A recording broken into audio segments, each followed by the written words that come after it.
Subscribe now and press the bell icon. Never miss an update. નમસ્કાર વિદ્યાર્થી મિત્રો, ગયા વિડિયો લેક્ચરમાં આપણે ચેપ્ટર નંબર 3 પૂર્ણ કર્યું હતું. ત્યારબાદ આગળનું ચેપ્ટર છે ચેપ્ટર 1 વાસ્તવિક સંખ્યાઓ. શું? વાસ્તવિક સંખ્યાઓ. પહેલા તો આના ગુણભાર વિશે જાણી લઈએ. તો આ ચેપ્ટર તમને કુલ ગુણ બોર્ડની પરીક્ષામાં 4 ગુણનું ચેપ્ટર પૂછાશે. કેટલા ગુણનું પૂછાશે? 4 ગુણ.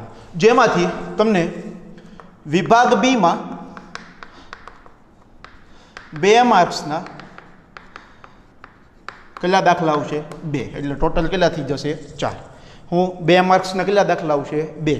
અને એ ક્યાં આવશે? વિભાગ બીમાં. હવે જો વિભાગ બી જો બ્લુપ્રિન્ટ પ્રમાણે સંપૂર્ણ પેપર આવે તો વિભાગ બી શરૂઆત થશે એટલે પહેલા જ 2 દાખલા તમારે કેના હશે? ચેપ્ટર નંબર 1 વાસ્તવિક સંખ્યાના. આ ચેપ્ટરમાં આપણે 4 પ્રકારના દાખલાઓ ભણીશું. 4 પ્રકારની રીતના. કેટલી રીતના? 4 પ્રકારની રીતના. પહેલી રીત આવશે યુક્લિડની ભાગ પ્રવિધિ. બીજી રીત આવશે અવિભાજ્ય અવયવ વૃક્ષ.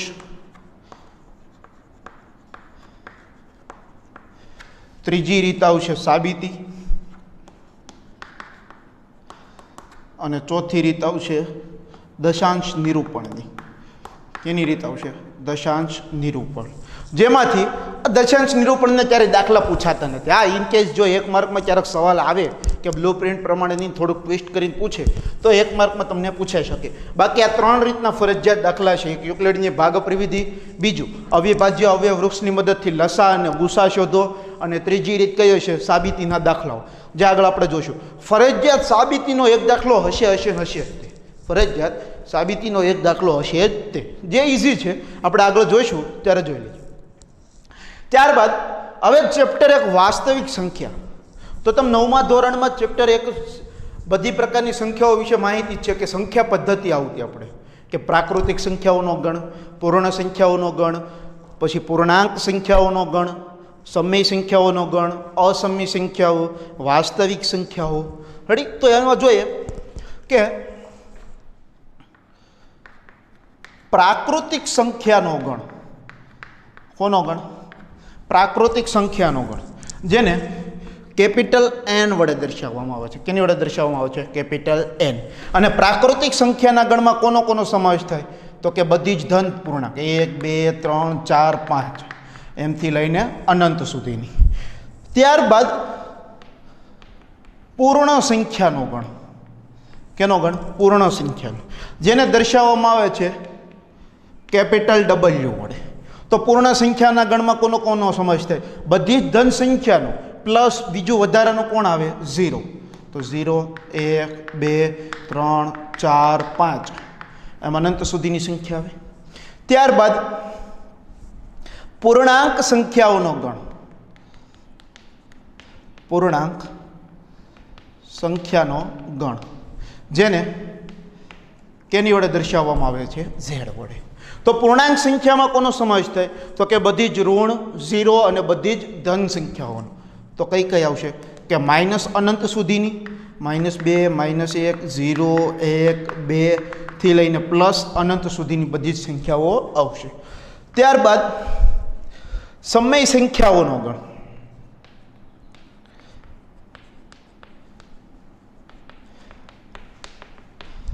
જેમાં બધી જ આવી જાય. ધન આવી જાય, ઋણ આવી જાય, અપૂર્ણાંક આવી જાય, પૂર્ણાંક આવી જાય, બધી જ પ્રકારની સંખ્યાઓનો સમાવેશ થાય.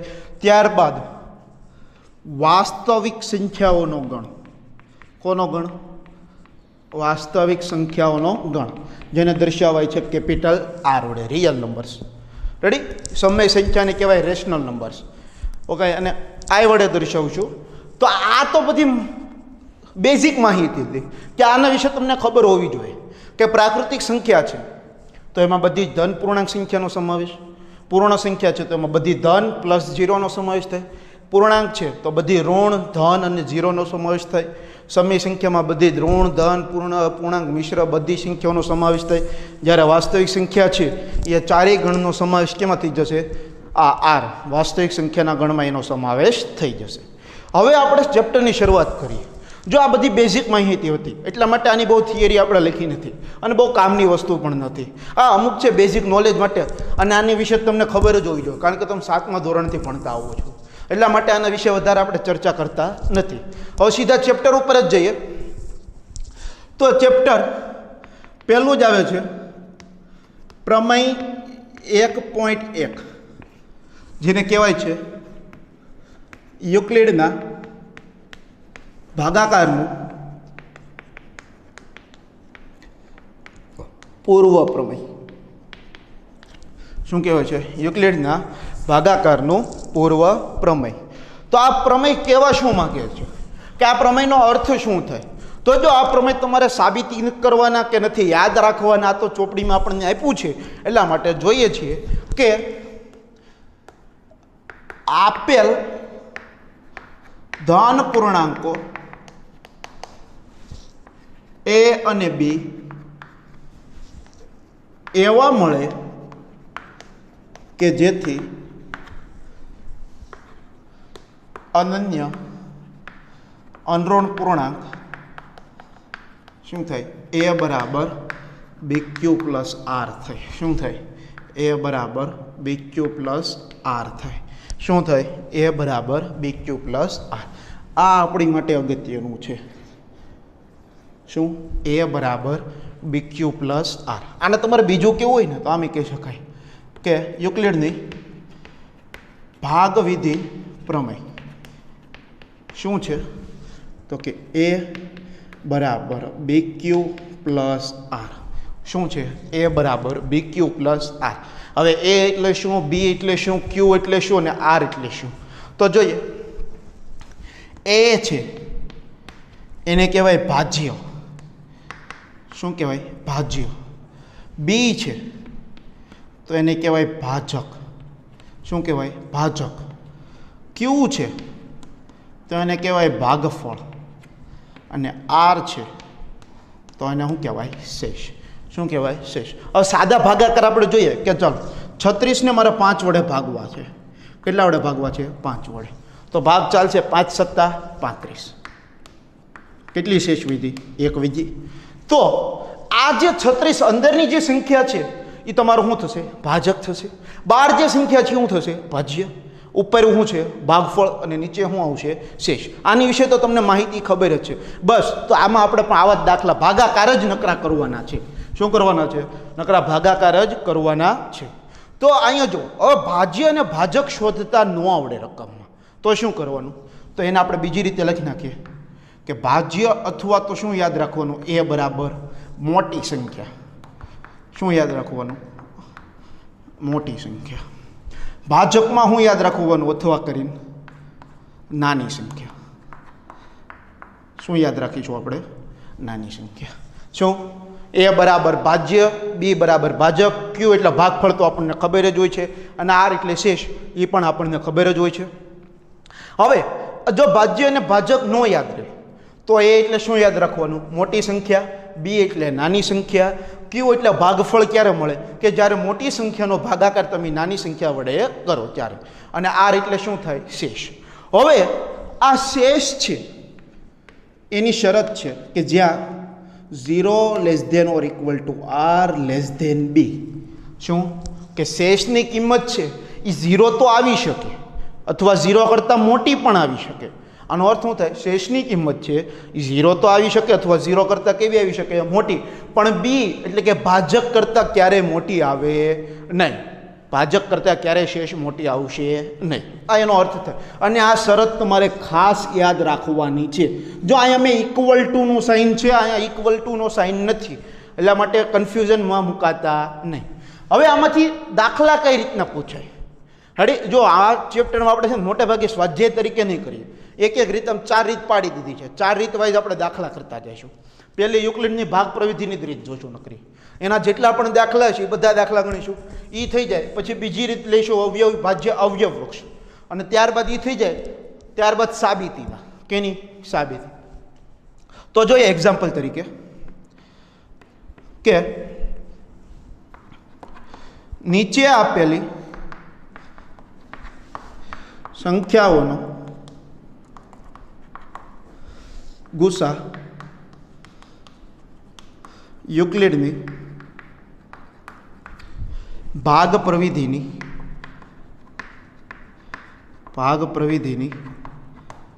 મદદથી શોધો. શું કીધું છે? નીચે આપેલી સંખ્યાઓનો ગુસા યુક્લિડની ભાગ પ્રવિધિની મદદથી શોધો. હવે જો બે શબ્દ આવશે, ગુસા અને લસા. તો પહેલાં તો આપણને આના પૂરા નામ ખબર હોવા જોઈએ. ગુસાનું પૂરું નામ શું થાય? તો કે ગુરુત્તમ સામાન્ય અવયવ. જ્યારે લસાનું પૂરું નામ શું થાય? તો તમારા મનમાં તરત જ આવશે સર લઘુત્તમ સામાન્ય અવયવ. નહીં, શું આવશે? લઘુત્તમ સામાન્ય અવયવી. શું આવશે? અવયવી. ટૂંકમાં ગુસા ઈ મેલ છે, લસા ઈ શું છે? આપણી ફિમેલ. ઓકે, આ તો રમત. ગુસાનો અર્થ શું થશે? ગુરુત્તમ સામાન્ય અવયવ. અને લસાનો અર્થ શું થશે? લઘુત્તમ સામાન્ય અવયવી. એની વિશે આપણે આગળ અવિભાજ્ય વૃક્ષના દાખલા ગણીશું ને તેમાં આગળ ચર્ચા કરીશું. તો હવે આમાં કરવાનું શું? પહેલી સંખ્યા તમને આપેલી છે દાખલા તરીકે 120 અને 23.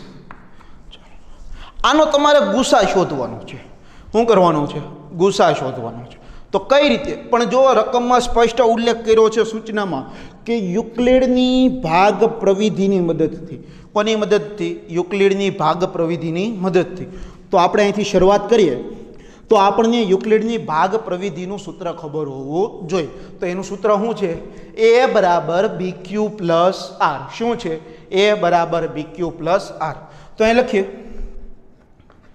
યુક્લિડની ભાગ પ્રવિધિ શું છે?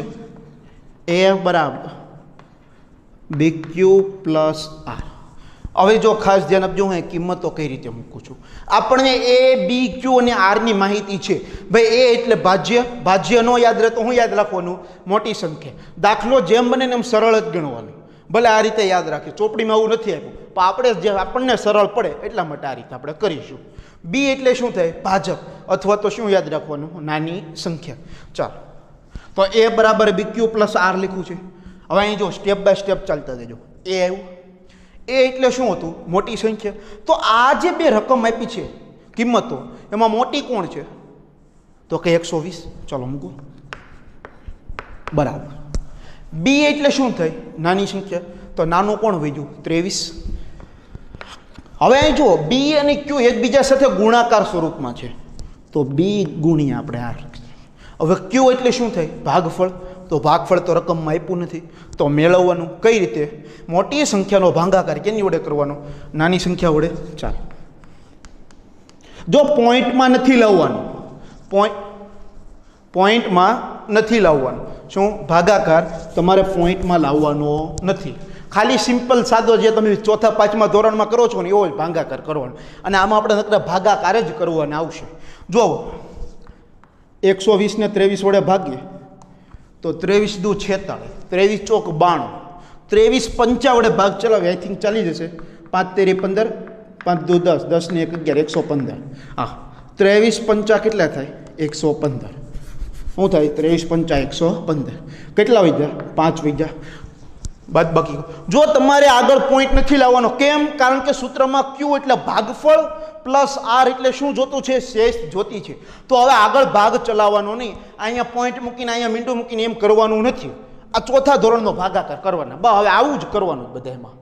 તો અહીંયા જુઓ, ભાગફળ એટલે ઉપરની સંખ્યા કેટલી આવી? 5 પ્લસ આર એટલે શું છે? શેષ. એ પણ કેટલી આવી? 5. ચાલો, આ સ્ટેપ થઈ ગયું. હવે આ સ્ટેપ ક્યાં સુધી કરવાનું?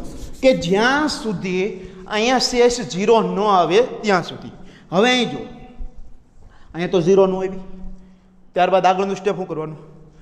હવે ભાજ્ય એટલે કે બીની કિંમત અને આ શેષ એને બેને ધ્યાનમાં લેવાના. જો ભાગફળને ધ્યાનમાં નથી લેવાના, કોને જ ધ્યાનમાં લેવાના? બી અને આરને. ચલો, તો આ બંને સંખ્યામાં જુઓ, આ બંનેમાં મોટું કોણ? તો કે 23. ચલો, આ સૂત્ર પ્રમાણે જ લખીશું. ફરીથી એ એવો, એ એટલે મોટી સંખ્યા. કેટલી છે આ બંનેમાં? 23. બરાબર. બી એટલે નાની સંખ્યા. આ બંનેમાં નાનું કોણ છે? જો આ વચ્ચે ક્યુ એટલે કે ભાગફળની કિંમત છે ને એને ધ્યાનમાં નથી લેવાની. તો કેટલો છે? 5 ગુણ્યા ફરીથી ક્યુ આવ્યો. ક્યુ એટલે શું થાય? ભાગફળ. તો આ બંને સંખ્યાનો શું કરીશું? ભાગાકાર. ચાલો, 23 ભાગ્યા 5, 5 ચોકું 20, શેષ કેટલી આવી 3. આગળ પોઈન્ટ મૂકવાનો નથી, અહીંયા ભાગાકાર સ્ટોપ કરી દેવાનો. તો ભાગફળ કેટલું આવ્યું 4 પ્લસ આર એટલે શેષ કેટલી આવી 3. હજી 0 આવ્યું નહીં, તો આગળ ફરીથી ભાગાકાર કરવાનો. જો કંટાળીને કોઈ એવું ન કરો સર આ ચાલ્યા જ રાખે હાલો ભૂઈ નાખો તને સીધું 0 મીટ ગયો, એમ નહીં હાલે. ચાલ ફરીથી આ સાઈડ જોવાનું. તો કોને કોની કિંમત ધ્યાનમાં લેવાની? બીની કિંમત અને આરની કિંમત. તો આ વખતે કેટલા છે 5, આ વખતે કેટલા છે 3. ચાલો ફરીથી એ બરાબર બી ક્યુ પ્લસ આર. એ એટલે મોટી સંખ્યા, તો આ બંનેમાં મોટું કોણ છે 5 બરાબર. બી એટલે નાની સંખ્યા, તો કે 3 ગુણ્યા ક્યુ એટલે ભાગફળ આવ્યું. તો કોનો ભાગાકાર કરવાનો? 5 અને 3 નો કરો. 3 એકમ 3 કેટલા વધ્યા 2. તો ભાગફળ કેટલું આવ્યું 1. શેષ કેટલી આવી? તો કે 2. ચાલો થઈ ગયું. ફરીથી હજી 0 આવ્યું જ નહીં, તો હજી 0 આવતું જ નથી, તો ફરીથી આ જ રીતનું સ્ટેપ કરીશું. તો અહીં જુઓ, ચાલો કોને ધ્યાનમાં લેવાની? હવે આ બી અને આરની કિંમત અહીંયા સાથે સરખાવીએ તો એ બરાબર બી ક્યુ પ્લસ આર. એ એટલે મોટી સંખ્યા કેટલી છે? તો કે 3 બરાબર. બી એટલે નાની સંખ્યા, તો કે 2 ગુણ્યા ક્યુ એટલે શું થાય? ભાગફળ થાય.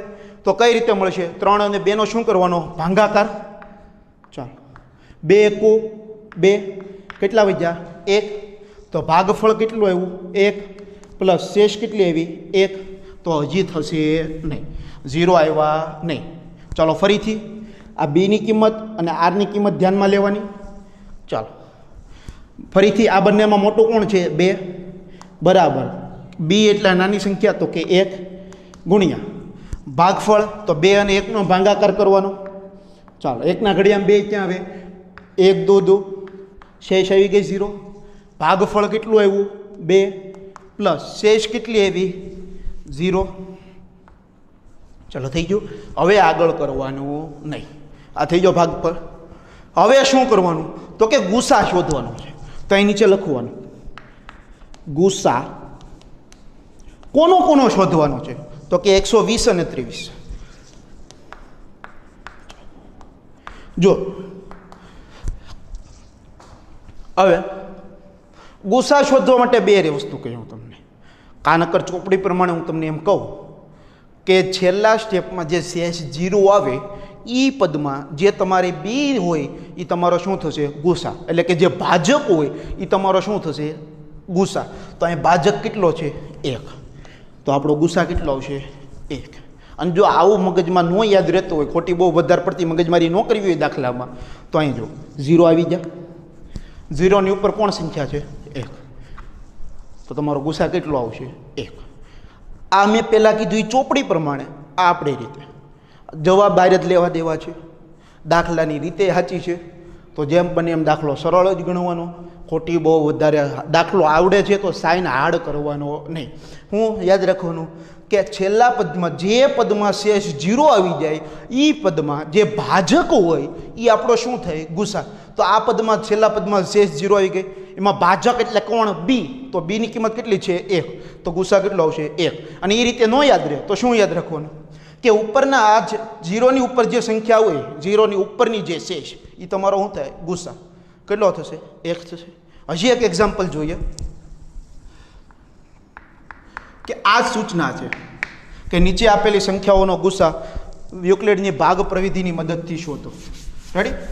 તો જોઈએ. બીજો છે 765 અને 65. આ બંને સંખ્યા આપી છે. ફરીથી શું કરવાનું? ઓલું સૂત્ર લખવાનું. શું? ભાગ પ્રવિધિનું. તો ભાગ પ્રવિધિ શું છે? તો કે એ બરાબર બી ક્યુ પ્લસ આર. આ આપણી ભાગ પ્રવિધિ છે. હવે આપણને એ એટલે ખબર હોવી જોઈએ. એ એટલે શું થાય? મોટી સંખ્યા. તો કે આ બંનેમાં મોટું કોણ છે? તો કે 765 બરાબર. બી એટલે નાની સંખ્યા કોણ છે? તો કે 65. ક્યુ એટલે શું આવ્યું? ભાગફળ આવ્યું. તો ભાગફળ કઈ રીતે મેળવવાનું? મોટી સંખ્યાનો ભાગાકાર નાની સંખ્યા વડે કરવાનો. ચાલો 765 ભાગ્યા 65 ભાગાકાર કરો તો કે 65 એકુ 65 115.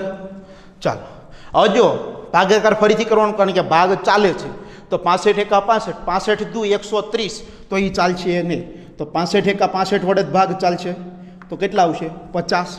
તો ભાગફળ કેટલું આવ્યું 11. તો ક્યુ એટલે ભાગફળ એટલે 11 પ્લસ આર એટલે શું થતી હતી શેષ કેટલી છે 50. ચાલો થઈ ગયો 0 આવ્યું નહીં. જો આ પાછળ 0 છે એટલે એમ ન સમજતા પ્રોપર 0 જ આવવું જોઈએ. ચાલો થઈ ગયો. હવે કોને ધ્યાનમાં લેવાનું તો કે બી ની કિંમત અને આર ની કિંમત. ચલો બી ની કિંમત કેટલી છે 65, આર ની કિંમત કેટલી છે 50. આ બંનેમાં ફરીથી આ જ સૂત્રમાં કિંમત મૂકવાની એ બરાબર બી ક્યુ પ્લસ આર. ચાલો જો મોટી સંખ્યા કોણ છે તો કે 65 લખો 65. બી એટલે નાની સંખ્યા કોણ છે 50 લખો 50 ગુણ્યા ક્યુ એટલે શું થાય ભાગફળ થાય. 65 અને 50નો શું કરવાનો તો કે ભાગાકાર કરવાનો. ચાલો 50 એકુ 50 શેષ કેટલી આવશે 15 આવશે. ભાગફળ કેટલું આવ્યું 1 પ્લસ શેષ કેટલી આવી 15. શેષ 0 આવી નહીં તો ત્યાં સુધી ફરીથી કરવાનું. ચાલો ફરીથી કોને ધ્યાનમાં લેવાનું બીની કિંમત. તો બીની કિંમત અહીં કેટલી છે 50, આરની કિંમત કેટલી છે 15. આ ભાગફળને ધ્યાનમાં લેવાનું નથી. ચાલો ફરીથી એ એટલે મોટી સંખ્યા તો આ બંનેમાં મોટી સંખ્યા કોણ છે તો કે 50. બી એટલે નાની સંખ્યા કોણ છે તો કે 15 ગુણ્યા ભાગફળ ક્યુ આવ્યું તો શું કરવાનું 50 અને 15નો ભાગાકાર કરવાનો. ચાલો કરો 15 એકુ 15, 15 દુ 30, 15 તેરે 45. કેટલા આવી ગયા 5. ક્યુ એટલે કે ભાગફળ કેટલું આવ્યું 3. શેષ કેટલી આવી 5. ચાલો 0 આવી નહીં તો અહીંયા આગળ ચલાવશું કઈ રીતે તો જોઈએ. કોની ક્યુની કિંમત ધ્યાન રાખવાની તો કે બીની અને આરની. ચાલો ફરીથી આમાં મૂકો કિંમત એ બરાબર બી ક્યુ પ્લસ આર. મોટી સંખ્યા તો કે 15 બરાબર બી એટલે નાની સંખ્યા તો કે 5. ચાલો 15નો 5 વડે ભાગાકાર કરીશું તો કે આ 5 તેરી 15. શેષ કેટલી આવી 0. ચાલો ભાગફળ કેટલું આવ્યું 3 પ્લસ શેષ કેટલી આવી ગઈ 0. તો હવે આગળ કરવાનું નહીં. તો અહીં નીચે શું લખવાનું ગુસ્સા કોનો કોનો શોધવાનો હતો તો કે 765 અને 65નો. તો કે કેટલો આવ્યો તો છેલ્લા પદમાં જે આપણો ભાજક હોય એ આપણો શું થાય ગુસ્સા. તો ભાજક કેટલો છે 5 તો ગુસ્સા કેટલો આવ્યો 5. ફરીથી ન યાદ રહેતો હોય તો હું યાદ રાખવાનું 0ની ઉપર જે શેષ છે એ આપણો શું થશે ગુસ્સા. શું થશે ગુસ્સા. ચાલો એક એક્ઝામ્પલ જોઈ લઈએ. જો આ ચેપ્ટર 4 માર્કનું બહુ એટલે બહુ ઇઝી છે આખા ગણિતમાં. આમાં 4માંથી 4 આવવા જ જોવે અને આવો સિમ્પલ ભાગાકાર આવેલો છે. ચોથા પાંચમામાં આવો તમે ભાગાકાર કરતા. રેડી જોઈએ 420 અને 130 શું કરવાનું છે ગુસ્સા જ મેળવવાનો છે. કોની મદદથી તો રકમમાં આપણને કીધું છે યુક્લિડની ભાગ પ્રવિધિ.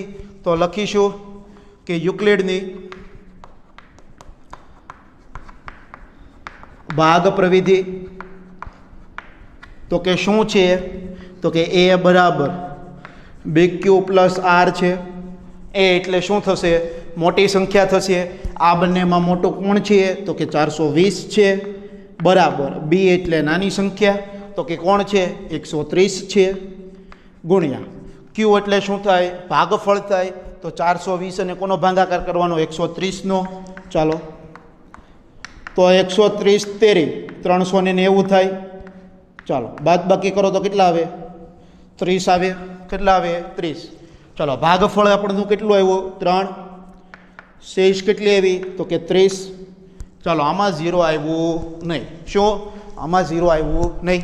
તો ફરીથી આગળ સ્ટેપ વધારશું. હવે તો તમને ખ્યાલ આવી જ ગયો હશે કે હવે શું લેવાની કોની કિંમત લેવાની બી અને આરની. ચાલો આ બંનેમાં મોટી સંખ્યા કોણ તો કે 130.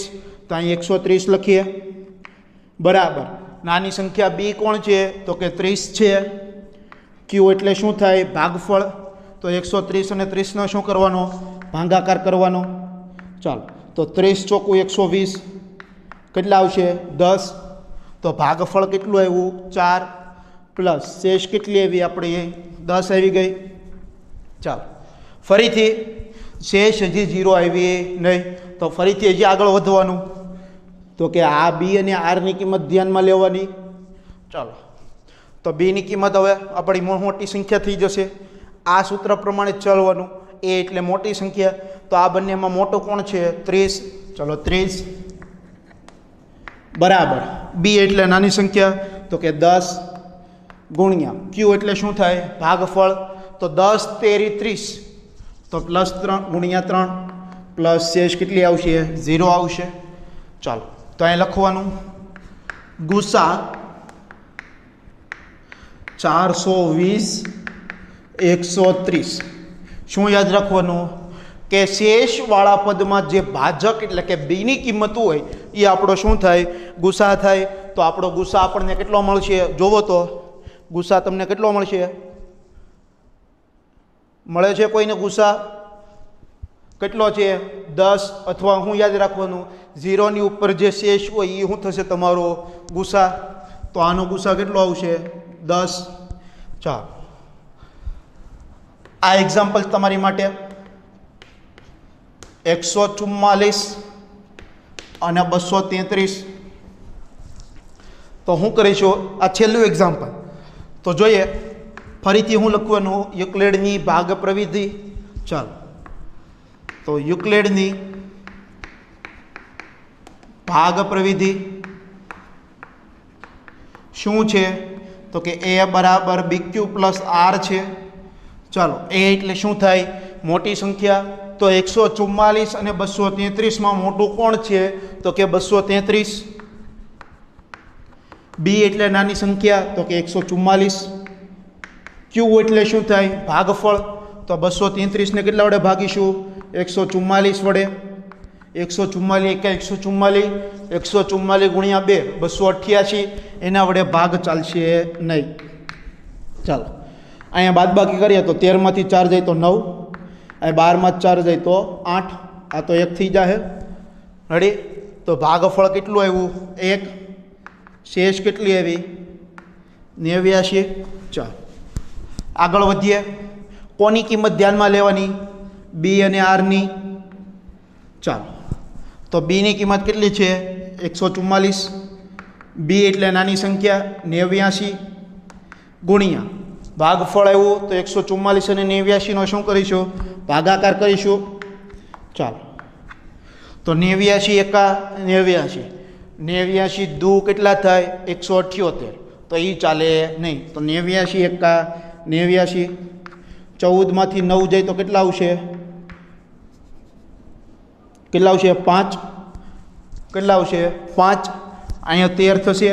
13માં 8 જાય તો કેટલા આવશે 5. તો કેટલા આવશે 55. ભાગફળ કેટલું આવ્યું 1. શેષ કેટલી આવી 55. ફરીથી જોઈએ તો આ બી અને આરની કિંમત ધ્યાનમાં લેવાની. ચાલો એ એટલે મોટી સંખ્યા 89, બી એટલે નાની સંખ્યા 55 ગુણ્યા ક્યુ એટલે ભાગફળ.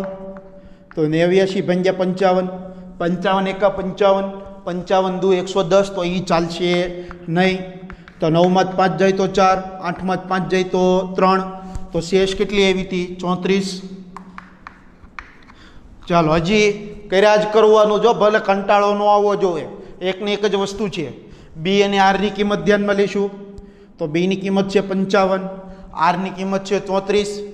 ચાલો આ બંનેમાં મોટી સંખ્યા કોણ છે 55, નાની સંખ્યા 34 ગુણ્યા ફરીથી 55 અને 34નો શું કરવાનો ભાગાકાર. તો 34 એકા 34, 34 દુ કેટલા થઈ જાય 68. એ ચાલે નહીં. કેટલા આવશે 21 આવશે. ચલો ભાગફળ 1 આવ્યો. શેષ કેટલી આવી 21. આગળ વધીએ તો બીની કિંમત 34, આરની કિંમત 21. આને ધ્યાનમાં લેવાના. તો જોઈએ 34 બરાબર 21 ગુણ્યા 34 અને 21નો ભાગાકાર કરો. તો 21 એકા 21, 13 વચ્ચે ભાગફળ 1 આવ્યું. શેષ કેટલી આવી 13 આવી. તો આ ચાલશે નહીં. તો ફરી તો આગળ વધવાનું. ચાલો, એ એટલે મોટી સંખ્યા કોણ થશે? 21. બી એટલે નાની સંખ્યા 13. ફરીથી આનો ભાગાકાર કરો તો 13 એકો 13. કેટલા આવશે? 8. ભાગફળ 1 આવ્યું. શેષ કેટલી આવી? 8 આવી. ફરીથી આગળ વધવાનું, કારણ કે શેષ હજી 0 આવી નથી. તો ફાલીથી આગળ વધીએ તો એ એટલે મોટી સંખ્યા 13, બી એટલે નાની સંખ્યા 8 ગુણ્યા ભાગફળ કેટલું આવશે? 1. શેષ કેટલી આવશે? 5. હું આશા રાખું છું કંઈથી તમે મોઢે ગણતરી સમજી શકો છો. ચાલો, એ એટલે મોટી સંખ્યા 8, બી એટલે નાની સંખ્યા 5. ભાગફળ કેટલું આવશે? 1. શેષ કેટલી આવશે? 3. ભાગ ચાલશે નહીં. ફરીથી આગળ વધવાનું. મોટી સંખ્યા કેટલી થશે? 5. નાની સંખ્યા 3. 3 એકો 3. 5માં 3 જાય તો કેટલા આવે? 2. જો આવી નાની ગણતરી ડાયરેક્ટ કરતી જ રહેવાની. તો આ બીની કિંમત 3, આરની કિંમત 2. ચાલો, 2 એકો 2. શેષ કેટલી આવશે? 1. તો આ રીતનો આપણો દાખલો થશે. તો આનો ગુસા કેટલો આવશે? 1. હું યાદ રાખવાનું, છેલ્લા જે પદ આવે એમાં જે બેની કિંમત હોય એ આપણો શું થાય? ગુસા. તો એ લખવાનું ગુસા 144 અલ્પવિરામ 233 કેટલો આવ્યો? 1. કેટલો આવ્યો? 1. અડી જો અહીંયા પછી મોઢે ગણતરી કરી નાખી હતી, નાનું નાનું હતું એટલા માટે. તો આવા દાખલા આપણને 2 માર્ક્સમાં પરીક્ષામાં પૂછાઈ શકે છે અને પૂછાય તે. ઓલી જે આપણે 3 રીત કીધી ને કે યુક્લિડની ભાગ પ્રવિધિ, અવિભાજ્ય અવયવ વૃક્ષ અને સાબિતી, એ 3 રીતમાંથી 2 રીત તમારે આવશે એટલે આવશે જ. અને બહુ ઇઝી દાખલા છે. અવિભાજ્ય અવયવ વૃક્ષ તો આની કરતાં પણ ઇઝી છે, પણ એની માટે શરત હું કે તમને 2 થી 1 અને 10નો ઘડિયો બધાને આવડે. તો તમને 2 અને 2 થી 9 સુધીના ઘડિયા આવડવા જોઈએ. રેડી? રમતમાં નથી કહેતો, અવિભાજ્ય આપણે અવયવ પાડશું એટલે આપોઆપ ખબર પડી જશે. તો થેન્ક યુ વિદ્યાર્થી મિત્રો. સંપૂર્ણ વિડીયો લેક્ચર જોવો અને આ દાખલાની પ્રેક્ટિસ કરવી. ત્યારબાદ આપણે આ જ દાખલા સ્વાધ્યાયમાં ગણીશું. Thank you. પોઈન્ટ 1 પહેલો દાખલો છે. જો એમાં પ્રશ્ન એક છે, સૂચના લખી નાખીએ એટલે તમને ખબર પડે કે યુક્લિડની ભાગ પ્રવિધિનો ઉપયોગ કરી ગુસા શોધો. રેડી? ચાલો, પહેલો દાખલો છે 35 અને 225. પહેલો દાખલો શું છે? 135 અને 225. તો હવે તમને ખ્યાલ આવી ગયો હશે. પહેલી તો સૂચના વાંચવાની, કઈ રીતે ઉપયોગ કરવાની કીધી છે. યુક્લિડની ભાગ પ્રવિધિ તો લખવાની. યુક્લિડની ભાગ પ્રવિધિ શું છે? તો કે a બરાબર bq પ્લસ r. ચાલો, a એટલે મોટી સંખ્યા કેટલી છે? 225. b એટલે નાની સંખ્યા 135 ગુણ્યા q એટલે ભાગફળ આવ્યું. ચાલો, 225 અને 135નો ભાગાકાર કરીએ તો 135 એકા 135. 135 દુ કેટલા થશે? તો કે 270 થઈ જશે. તો એના વડે ભાગ ચાલશે નહીં. તો કેટલા વડે ભાગ ચલાવવો પડશે? 135 એકા 135. તો કેટલા આવશે? 90 શેષ વધશે. ચાલો, તો ભાગફળ આપણને 1 મળ્યું. શેષ કેટલી મળી? 90. ચાલો, હવે કોની કિંમત ધ્યાનમાં લેવાની? બી અને આરની. ચાલો, તો એ એટલે મોટી સંખ્યા 135, બી એટલે નાની સંખ્યા 90. આનો ભાગાકાર કરીએ તો 90 એકા 90, 90 દુ 180, એ ચાલે નહીં. તો 90 એકા 90, બાદબાકી કરો એટલે શેષ કેટલી આવે? 45 આવે. તો ભાગફળ કેટલો મળ્યો? 1. શેષ કેટલી મળી? 45. ચાલો, હજી 0 આવી નહીં. તો ફરીથી આગળ જોવાનું, કોની કિંમત ધ્યાનમાં લેવાની? બી અને આરની. તો બેની કિંમત 90, આરની કિંમત 45. ચાલો, તો એ એટલે મોટી સંખ્યા, આ બંનેમાં મોટો કોણ છે? 90. બી એટલે નાની સંખ્યા 45. આ બંનેનો શું કરવાનો? ભાગાકાર. તો 90 ભાગ્યા 45 કરીએ તો 45 એકા 45 દુ 90. શેષ આવી ગઈ 0. ભાગફળ કેટલું આવ્યું? 2 આવ્યું, શેષ કેટલી આવી 0, તો શેષ 0 આવી ગઈ. તો હવે આગળ કાંઈ કરવાનું નહીં. તો કોનો ગુસા શોધવાનો હતો? 135 અને 225. તો ગુસા 135 અલ્પવિરામ 225 કેટલો આવશે? બે રીતે કીધું હતું. પહેલી રીત શું? છેલ્લા પદમાં જે આપણું બીની કિંમત એટલે કે જે ભાજક છે એ આપણો શું થશે? ગુસા. તો કે 45, અથવા શેષની ઉપર જે કિંમત હોય એ આપણો ગુસા. ચાલો બીજો દાખલો જોઈએ. તો બીજા દાખલાની રકમ એવી છે કે 196 અને 38,220. બહુ મોટી રકમ છે. ચાલો ફરીથી હું લખશું યુક્લિડની ભાગ પ્રવિધિ શું છે?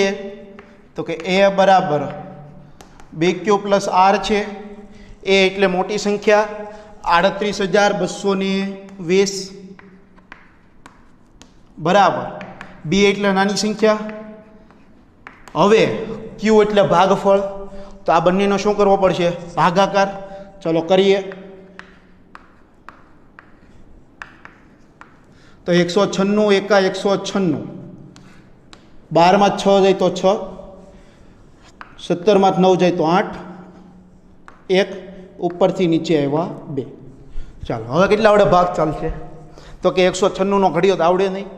તો 196 ગુણ્યા 1 એટલે 196 એ તો આવડે. 196 ગુણ્યા 10 એ આવડે 1960. વચ્ચેના શું કરવાના? ઘડિયો ન આવડે તો 196 ગુણ્યા 2 કરી જોવાના, 196 ગુણ્યા 3 કરી જોવાના ક્યાં સુધી ભાગ ચાલશે. તો 196 ગુણ્યા 9 ભાગ ચાલશે. રેડી? તો કરીએ. 9 6 54નો ચોકડો વધી પડી 5, 9 9 81 ને 5 86નો ચોકડો વધી પડી 8, 9 1 9 ને 8 17. કેટલા એવા? 1764. કેમ ખબર પડી ગઈ? તો કે ગોઈખું નહોતું અથવા ઘરે તૈયાર કરીને જ જો સિમ્પલ લોજિક છે. 196 મોટા મોટી એની કિંમત કેટલી આવે? 196 ગુણ્યા 10 1960 થાય. એમાંથી એક વખત 196 બાદ કરી દેવાના એટલે 1764. બે વખત હોય તો બે વખત બાદ કરી દેવાના. ટૂંકમાં તમારી રીતે ભાગાકાર કરવાનો. ચાલો અહીં 12 4 જાય તો 8, 15 6 જાય તો 9, આ તો 0 થઈ જશે. ઉપરથી આવ્યા 0. 196 ગુણ્યા 5 980 થશે. તો ભાગફળ કેટલું આવ્યું? 195. શેષ કેટલી આવી? 0. તો કે સર આ તો પહેલા પદમાં શેષ 0 આવી ગઈ. તો આ દાખલાની રકમમાં ભૂલ છે નહીં. એવું જરૂરી નથી હોતું કે દર વખતે દાખલો લાંબો જ થાય. પહેલા દાખલામાં પહેલા સ્ટેપમાં શેષ 0 આવી જાય. તો હવે તમે મને આમાં કહો તો કે ગુસ્સા કેટલો થશે? કેટલો થશે? હે કેટલો થશે? તો આપણને પહેલી રીત શું કીધી હતી? શેષવાળા જે પદમાં બીની કિંમત એટલે કે જે ભાજક હોય એ તમારો શું થાય? ગુસા થાય. તો અહીં ભાજક કેટલો છે? 196. તો આપણો ગુસા કેટલો આવશે? 196. તો લખી નાખવાનું ગુસા 196 અલ્પવિરામ 38,220 બરાબર 196. જો ન ખબર રહે હોય આ રીત અને તમને એમ યાદ છે કે 0ની ઉપરની સંખ્યા લેવી, 0ની ઉપર આવ્યું જ નથી, તો એવું ન સમજતા કે તમે દાખલો ગણ્યો એ ખોટો છે.